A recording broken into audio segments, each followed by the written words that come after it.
Some teachers help you learn, but others, they make school feel like a nightmare. Today, we're talking about the worst teachers ever, and these stories will shock you.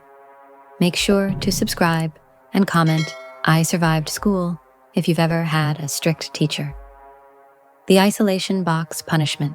This teacher is a monster. So this kid, Ethan, was in first grade when he learned his teacher had the worst punishment ever. In this class, the teacher had something called the isolation box. It was a tiny old school desk shoved in the corner of the room, in between a bookshelf and a filing cabinet. And if you got sent there, you had to squeeze into the desk, and the teacher would block you in by pulling the filing cabinet to be flush with the bookcase. So essentially, you'd be stuck in this box. Now, Ethan thought this was weird and pretty messed up, but he never really questioned it until one day it happened to him. He was talking during quiet time when the teacher snapped, "Ethan, oh, I'm so sorry.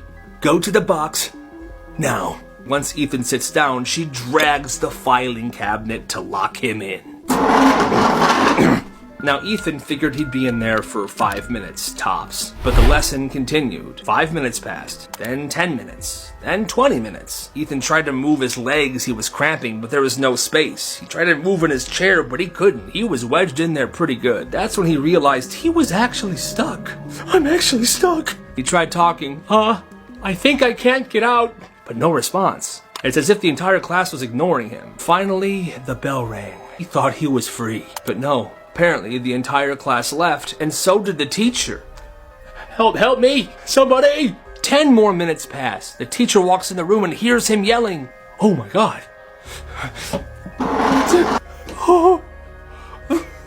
Well, that's what happens when you don't follow the rules. Now go on. Ethan left the classroom, traumatized. Fast forward 15 years, Ethan is still living in the same town, but he has an incredible job and he's making fantastic money. One morning, he was heading to the office when he wanted to get some coffee. He pulled up to the local coffee shop. "Yeah, I'm gonna get a large caramel cappuccino, please. Mrs. Johnson." "Ethan, hi." "Oh yeah, one cappuccino." He just smiles, and as she hands him his coffee, "Here you go." He grabs it and then grabs her hand. "Am I following the rules now, Mrs. Johnson? Am I following the rules now?" "Good coffee." He tips her a $20 bill and he leaves. "Have a nice life." Imagine getting in trouble in class, and instead of detention, your teacher drags out a box. Not a fun box, not a play box, but what they called an isolation box. Students who spoke out of turn, forgot homework, or even fidgeted too much were shoved inside and left alone, sometimes for the whole lesson. It was hot, dark, and cramped, and kids who went in described feeling trapped and panicked. Some cried so hard their voices echoed, but the teacher ignored them. Parents later found out and were horrified, demanding to know why children were treated like prisoners instead of learners. Teachers are supposed to guide kids, not traumatize them.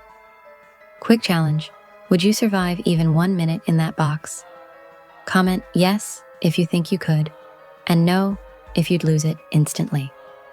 The sprained leg incident. "You're gonna regret this. Get out of my class." So this kid sprains his leg during soccer practice. The doctor gives him crutches, a note, clear instructions, but his teacher, she never liked him. She thinks he's dramatic, thinks he's lazy. He walks into class on crutches, and she just stares at him. "You don't need those. Stop milking it." He tries to explain, but she just cuts him off. "If you want attention, do it on your own time. Give me those." She takes his crutches and locks them into a cabinet. He stares at her, calm, and just says, "You're gonna regret this." And for the rest of the day, he walks all day on his hurt leg. He doesn't ask for help, he's not complaining. He's limping, he winces, but he keeps moving. Well, that night, his leg is on fire. The next morning, he's back at the doctor. It's worse now. He has a hairline fracture because he was walking on it so much, because the teacher took his crutches. Oh, it's about to get bad for this teacher. The next morning, he walks into class again, with crutches, a medical boot now, and another doctor's note. He doesn't sit. He doesn't yell. Just stands in front of the whole class and says, "So I watched the rest of the day like you told me to? Well, turns out that refractured my injury. I'll be on crutches another 6 weeks now, so thank you for that. The whole class is silent. She tries to speak, but the door opens and the principal walks in. Hi, Miss Harding. I need to speak with you. Please bring your things. She freezes. Then she grabs her stuff and heads towards the hallway. And she walks out. She doesn't come back the next day. Or the day after that. She was fired. Karma's a This one shows just how heartless some teachers can be. A student sprained their leg during gym, tripped badly, and could barely walk. Everyone thought the teacher would excuse them and send them to the nurse. But no, the teacher ordered the kid to keep moving and walk laps as punishment for faking it. With every step, the student winced in pain, while the teacher just barked orders. By the end, the kid collapsed, and finally, someone called for help. The truth? It wasn't just a small injury. It was a real sprain that required crutches and rest. Instead of helping, the teacher made things 10 times worse. Imagine being punished for being hurt. If you've ever had a teacher who didn't believe you, drop a comment saying same. The bully teacher. Who was the worst teacher you've ever had? In middle school, I had a science teacher named Mr. Howell. Everyone loved him. He wore mismatched socks, played guitar on Fridays, and made jokes about farting during volcano lessons. He called us by nicknames and brought his dog to class once. You couldn't find a single kid who had a bad thing to say about him, except me. At first, I liked him too. I thought he was fun. I laughed along with everyone else and didn't notice how often he looked through me when I raised my hand, or how his jokes sometimes came with a twist. One day, I brought in a project I worked on all weekend, this big trifold about renewable energy. I was proud of it. I even printed out charts and glued real leaves to the corners. When I presented, he smiled and said, "Wow, someone got help from their parents," then moved on before I could say anything. I didn't think much of it. Maybe he was trying to be funny, but it kept happening. Every time I answered a question correctly, he'd make a face and say, "Even a broken clock is right twice a day." If I stumbled, he'd fake yawn and say, "Anyone else want to try?" He called me encyclopedia, but not in a nice way, more like a punchline. The others laughed. They always laughed. And I started laughing too, just to keep from feeling humiliated. I laughed when he pretended to fall asleep during my presentations. I laughed when he gave me a B- on a test and said, "Looks like your brain finally woke up." Then came the science fair. I built a working model of a wind turbine, spent 3 weeks on it, learned how to solder, printed diagrams. I knew it wasn't flashy, but I believed in it. I remember wheeling it into the gym with shaky hands and standing beside it in my best button-up shirt. When Mr. Howell walked by, he didn't even stop, just glanced over and said, "That's ambitious. Hope it doesn't fall apart." It didn't fall apart. It worked perfectly. But when the ribbons were handed out, I got nothing. Not even a mention. The winning project was a volcano that exploded red glitter. I tried not to let it crush me. I told myself it didn't matter. But the next week, when someone asked why I didn't win, Mr. Howell chuckled and said, "Judges don't usually go for show-offs." That's when it clicked. It wasn't about the science, or the work, or me messing up. It was about me not fitting the type of kid he liked. I wasn't loud. I wasn't funny. I didn't play along with his games. I was just there. And to him, that meant I was disposable. Years later, I went back to visit my old school with some friends. We peeked into the science hallway, and someone joked, "Remember Mr. Howell? What a legend." I smiled and nodded. We've all seen school bullies, but the scariest kind is when the bully is the one with all the power. This teacher would pick on students constantly, mocking them for their looks, calling their work garbage, and even laughing when kids got questions wrong. Sometimes the teacher even encouraged other students to join in the teasing, turning the classroom into a stage where one unlucky kid was always the star of humiliation. Every day felt like walking into a roast session, except the kids never volunteered. Instead of building confidence, this teacher shattered it. Some students even begged their parents to transfer schools just to escape. Can you imagine being bullied by the one person who is supposed to protect you? If you think teachers should never act like this, hit that like button right now. The teacher's target. This teacher is the worst. When he was 9 years old, he had a teacher that hated him. He was kind of a chubby kid, and one time he didn't do his homework and she flipped out. "This is your workbook. You're supposed to do homework in your workbook. I don't see your homework." She was flipping through it so hard she ripped a bunch of pages. But she wasn't done. She then, in front of the entire class, started screaming at him even more. "You know what, Kyle? You're probably too busy stuffing your face with sandwiches and Twinkies that you didn't have time to do your homework. You're so fat." She then made him go to the back corner of the classroom and stand there with his hands straight up in the air until class was over. "Hands up, Kyle." He went home and told his parents what happened. The next day, they came into school with him. They went to her room and asked why she did that. To which she replied, "I'm sorry, I don't recall that happening. I think your kid might be making it up. I'm sorry."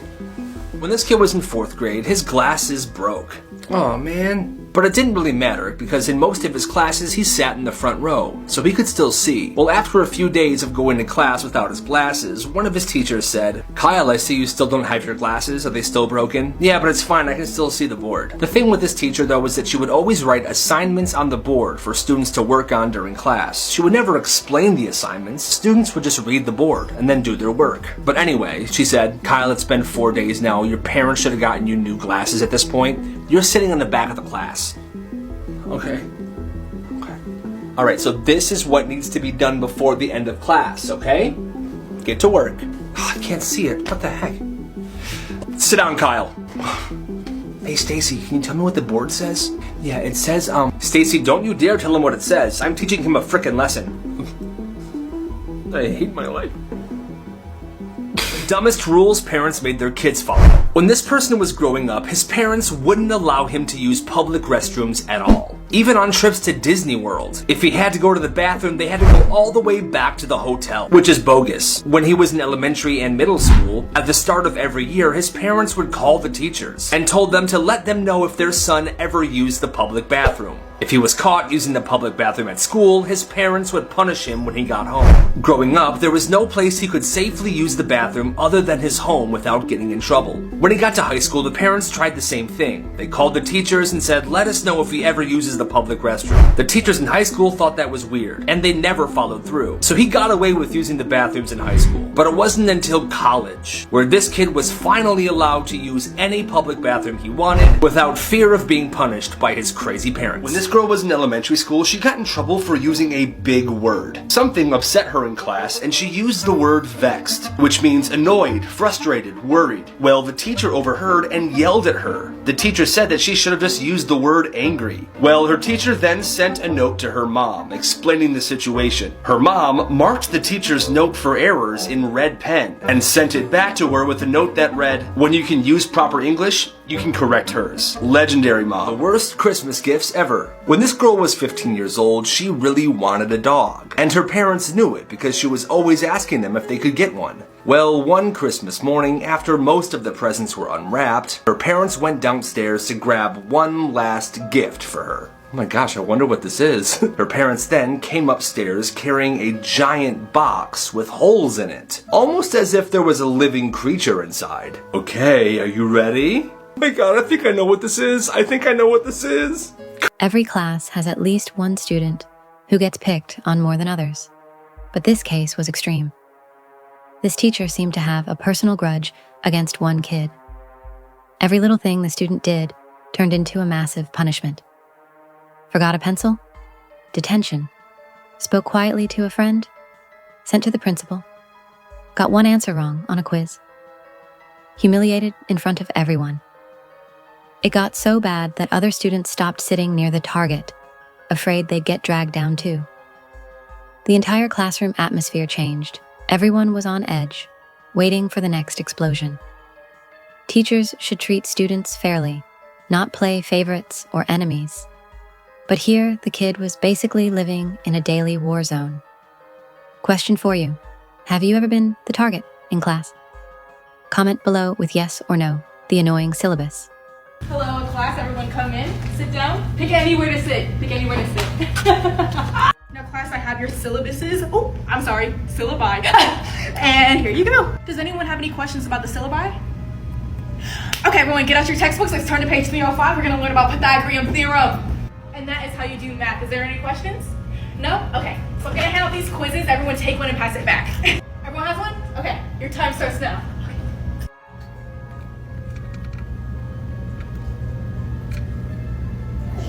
Excuse me, those tests are over.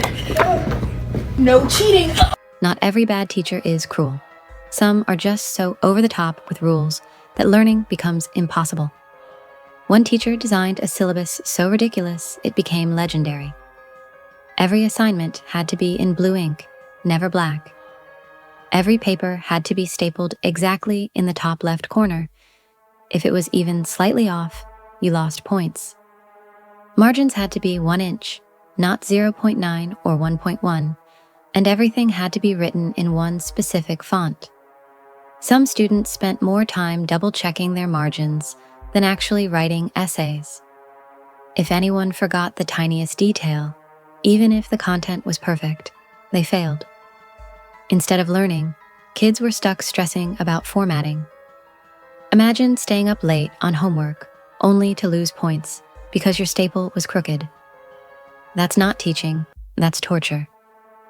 If you think that's unfair, smash that subscribe button. The Seuss teacher. The worst teachers of all time. This person's first grade teacher was named Mrs. Davis. One time, he had a messy desk. It was one of those desks where the top flips up and you can put all your stuff in there. The teacher saw how messy his desk was, so she walked over to him, picked up his desk, and dumped everything that was in there right on top of him. She then made him clean all of it up, while the rest of the class watched. That's a pretty intense thing to do to a first grader. Story number 2. This person's second grade teacher was named Mrs. Fowler. She used to throw chalk at the students, threatened to lock them in the cupboard, she would punish them for not writing in cursive, and she refused to let any student use the bathroom in her class, which resulted in tons of kids peeing themselves. She kind of reminds me of this character. And the last story. In 6th grade, this person had a math teacher who spent the entire year talking to a small group of students about Animal Crossing on the GameCube. Well, at the end of the year, every single person in that class got an F, except the 5 students that were in her Animal Crossing fan club. The people that failed had to go to summer school. And finally, the most unsettling type of all, the sus teacher.